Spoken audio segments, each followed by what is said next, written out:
Seguimos falando sobre gripe. Nós vamos conversar agora com o médico infectologista e professor titular da Faculdade de Medicina do ABC, Davi Wipp, e também com o infectologista do Instituto Emílio Ribas, Jamal Suleiman, a quem eu dou boas-vindas aos dois e agradeço pelo bate-papo que teremos a partir de agora. Dr. Davi Wipp, vou começar com o senhor. Nesse fim de ano, são muitas as preocupações com relação a doenças. Gripe, influenza, tem a variante Delta, a variante Ômicron, que tem preocupado bastante as famílias, a ausência ainda da vacinação infantil. Nesse momento, doutor Davi, eu queria uma opinião do senhor, porque a gente tem buscado sempre mostrar para as pessoas o nível de preocupação e não de pânico. Em que momento o senhor avalia que estamos com tantas variantes e de doenças diferentes no Brasil? Bom dia a todos, ao meu amigo Jamal. E nós estamos num momento complicado, porque o que nós estamos vendo realmente é a prevalência tanto do HNT-N2, como também do coronavírus. E nós estamos, aqueles pacientes que nós estamos sequenciando, nós estamos encontrando o Ômicron. Claro que você não sequencia todo mundo, não é fácil fazer isso. Agora, outro fato muito curioso que vem acontecendo, nós estamos com pacientes com as duas infecções, tanto o Ômicron como H3N2. Então, é um momento ímpar que nós temos que tomar muito cuidado e que nós temos que estar, assim, vigilantes para essas infecções. A boa notícia é que esses casos não têm levado ao ambiente hospitalar. Nós não estamos internando a maioria desses pacientes, tanto com Ômicron como com influenza. Dr. Jamal Suleiman, quero agora lhe fazer uma pergunta. Bem-vindo também, viu? E Feliz Natal. Nós já passamos do dia 25, mas o fim de semana todo é o combo natalino, o pessoal permanece em festa. Como explicar este momento em que nós não estamos com frio, com o ambiente seco, né, e que tem os problemas respiratórios? Como explicar que agora, em dezembro, em que, em teoria, temos uma umidade maior, essa quantidade de vírus respiratórios, por que exatamente eles foram nos fazer essa visita em pleno período natalino? Bom dia, Elisa. Bom dia, Davi. Saudade. Faz tempo que a gente não se vê aqui na tela. Daniel e o pessoal que está vendo a gente aqui. Pois é, Elisa, essa sazonalidade fora de época era mais ou menos uma história que a gente já tinha ideia de que iria acontecer. Vírus de transmissão respiratória tem essa característica, ele gosta de humanos e gosta de aglomerações de pessoas que não usam métodos de barreira. E aqui o método de barreira é fundamentalmente a máscara. Então, no momento em que a gente flexibiliza aquela estratégia que a gente vinha fazendo para a Covid, ele reaparece numa situação onde você tem baixa cobertura vacinal e aí provoca esses surtos e essas epidemias. Então, um dos determinantes é exatamente esse. O frio é mais comum porque as pessoas se aglomeram mais no frio, principalmente dentro de casa. Mas não é exclusivo, desculpem, mas não é exclusivo desse momento. Doutor Jamal? Oi? Pronto. Oi, não pronto. Percebeu o que aconteceu? Bateu um vento, um gato, um cachorro, alguma coisa, fez tudo desabar por aí, mas já conseguiste organizar de novo. São as coisas da tecnologia, né, Elisa? A gente tem que improvisar aonde você estiver para garantir o acesso à informação de qualidade. Eu acho que isso acaba acontecendo e a gente está aprendendo, inclusive, com vocês que nos ensinam muito. E a gente ama muito tudo isso, essas coisas inesperadas do ao vivo, Daniel Adjuto. Pois é, vamos seguir com o nosso bate-papo, aproveitando dois grandes especialistas, Dr. Davi Wipp. O senhor tocou num ponto bastante interessante, então nós podemos pegar a gripe e também a Covid ao mesmo tempo. Dado que os sintomas são bem parecidos, o que fazer quando já sentiu uma dor de cabeça, uma febre mais alta, uma dor no corpo? Qual a primeira orientação? Pois é, eu acho que do ponto de vista de saúde pública, se acontecer o que nós estamos imaginando, nós vamos ter uma sobrecarga dos serviços de atendimento, especialmente aqueles serviços que estão dedicados ao atendimento de influenza e coronavírus. E tem um fato que tem que ser prático: como é que nós vamos saber se é uma coisa ou outra? Em hospitais privados, você tem, hoje, você faz os 2 exames, você pesquisa não só o influenza, nos seus diversos tipos, como o coronavírus, e até outros vírus e bactérias. Isso é um painel que você consegue colher de secreção de naso-orofaringe. Agora, na vida do dia a dia, provavelmente, o que nós vamos ter que fazer é colher o exame de coronavírus. Não é coronavírus, você vai entender que é outro vírus, provavelmente influenza. Outro dado que eu quero chamar a atenção de vocês, que tem sido muito interessante: quando você busca os coronavírus, nem sempre é o SARS-CoV-2. Tem os outros coronavírus que nos afetam desde 1917, que eram resfriados. Então, nós estamos num momento pandêmico muito curioso do ponto de vista de identificação de diversos vírus, tanto influenza A, B para influenza, como também variantes do coronavírus, o SARS-CoV-2 e outras variantes.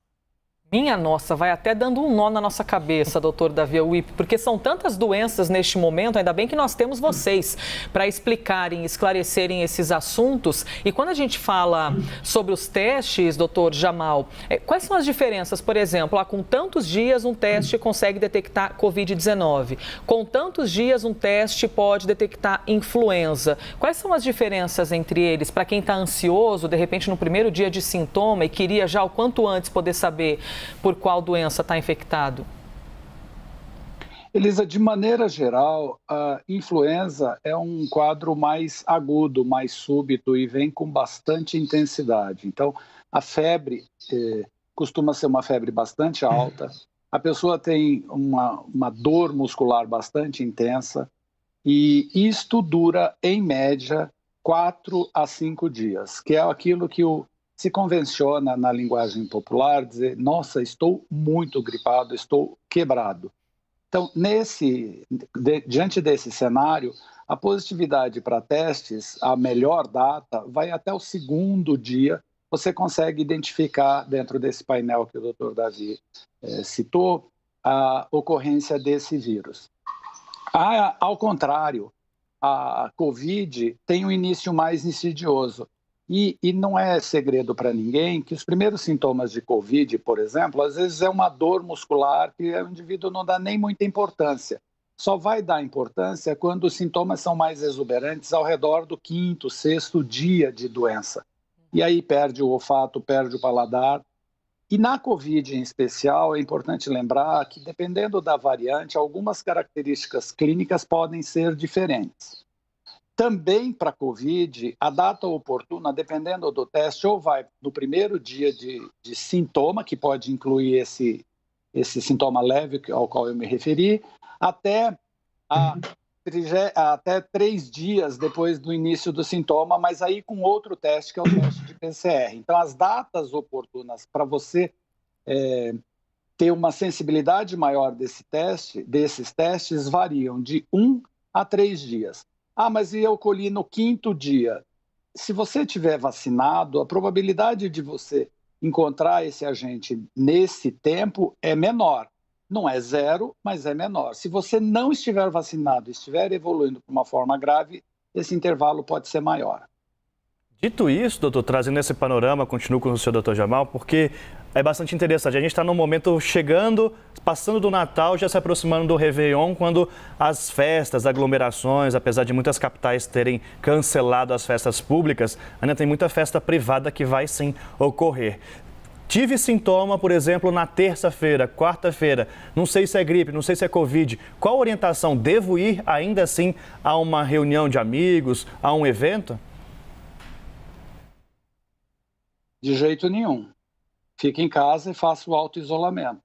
Não vá, não exponha outras pessoas. Na dúvida, inclusive, mantenha-se isolado, procure um serviço de assistência à saúde para ter o diagnóstico correto e aí vai ser feito ou o teste laboratorial ou um exame clínico que vai poder determinar que tipo de conduta você vai seguir. Lembrando, e aqui já foi dito, a gente tem vacina para as 2 doenças. A gente não tem remédio para a Covid, mas tem remédio para a influenza. Então, se isto é só só, entre aspas, obviamente. E se isso é influenza, você pode minimizar o impacto disso fazendo a terapia antiviral específica, que pode reduzir tanto a transmissibilidade quanto os sintomas relacionados à influenza. Doutor Davi Wipp, neste momento em que nós estamos usando máscaras, não seria uma ferramenta para evitar a transmissão de influenza, para evitar a transmissão de vírus respiratórios? E como é um momento em que as máscaras estão caindo em muitos locais, isso pode ser uma das justificativas para esse avanço repentino dessas doenças respiratórias? É como se eles tivessem saído de dentro da jaula e decidiram atacar todo mundo? São dois fatos. Primeiro, que boa parte da população não se vacinou contra o vírus da gripe no meio do ano de abril para cá. Praticamente 40%, 50% da população não se vacinou. O segundo é o que você está dizendo. As pessoas acham que pode abrir mão do uso de máscaras e não podem. O Comitê Científico aqui do Estado tem sido muito rigoroso na sua posição. E terceiro, que o Jamal falou, que as pessoas elas têm que ter consciência. Se você tem sintomas respiratórios, o lugar que você ficar é na tua casa e, de preferência, isolado. Mas nesse bom tom de dar a informação correta, sem criar pânico, eu falei de vários vírus, mas eu quero dizer a vocês que, a despeito desses vírus, nós estamos internando muito menos pacientes do que nós internávamos. Então, é cautela, qualquer coisa procure o serviço médico, mas nos parece que, nesse momento, a gravidade é inferior do que aquilo que nós vivemos com as outras variantes. Então, cuidado, atenção, procure o serviço médico, mas não se apavore. As coisas estão sob controle. No caso da vacina infantil, até os sintomas também bem característicos parecidos, doutor Davi Wipp, entre a gripe e a Covid, e ainda essa dúvida de quando teremos a vacina para crianças para a Covid. Como está a questão da vacina também para criança? Dá para chegar agora num posto e vacinar uma criança, por exemplo, contra a influenza? Pois é, quem não foi vacinado, e a política pública hoje vacina de 6 meses a 5 anos, e as pessoas com mais de 60 anos e todas as mulheres grávidas, puérperas, lactentes. Agora eu quero dizer um pouquinho da vacina da criança da Covid. Não se admite que ainda nós não tenhamos esta vacina disponível no Brasil.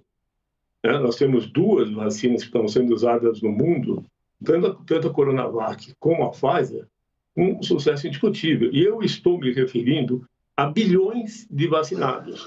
E nós não temos visto efeitos adversos importantes. E os países que vacinam crianças também não. Os Estados Unidos estão vacinando já há algum tempo, o Chile e outros países. Então, é peculiar, é fundamental que o quanto antes nós iniciemos a vacinação de crianças aqui também no Brasil. Jamal Suleiman, quero lhe ouvir então a respeito dessa vacinação infantil. Se de um lado a gente tem pais que ficam preocupados, e até é compreensível, né? Porque tem pais que dizem assim, eu vou e tomo a vacina, mas para o meu filho, será que eu levo, será que eu não levo? A gente não pode questionar ali a sensação, o coração apertado às vezes de um pai e de uma mãe, natural, porque é deles a responsabilidade por uma criança. Mas do ponto de vista da ciência, por favor, doutor Jamal Suleiman, nos traga as informações em relação a esse tipo de vacina e se há motivo para preocupação. Vacina contra a Covid é fundamental que as pessoas entendam. Para crianças e adolescentes, os eventos adversos são extremamente raros, extremamente raros. Eu só queria lembrar os pais, né, dessa geração de crianças que os seus pais, portanto, os avós dessa geração de crianças, levavam seus filhos para receber a dose de vacina contra poliomielite, já tendo recebido vacina contra poliomielite numa faixa etária menor, levava para as campanhas exatamente para estabelecer aquilo que era fundamental de fazer um vírus vacinal circular na população para atingir o maior número possível de crianças para a gente poder controlar a doença poliomielite. Então, é uma estratégia, só para a gente relembrar, porque parece que as pessoas esquecem desses fenômenos aos quais eles contribuíram para controlar várias doenças imunopreveníveis num cenário muito mais desfavorável do que o que a gente tem hoje, por exemplo. Então, se você puder contribuir, e com certeza vai, tão logo tenhamos a vacina, e eu, assim como o doutor Davi, espero que isso seja para ontem, não para amanhã, porque é inadmissível o que o Ministério está fazendo, colocando em consulta pública algo que é a obviedade, né? Estratégia de saúde pública para proteger crianças não pode levar em consideração um argumento que eu ouvi, por exemplo, do ministro da Saúde, dizendo mata poucas pessoas.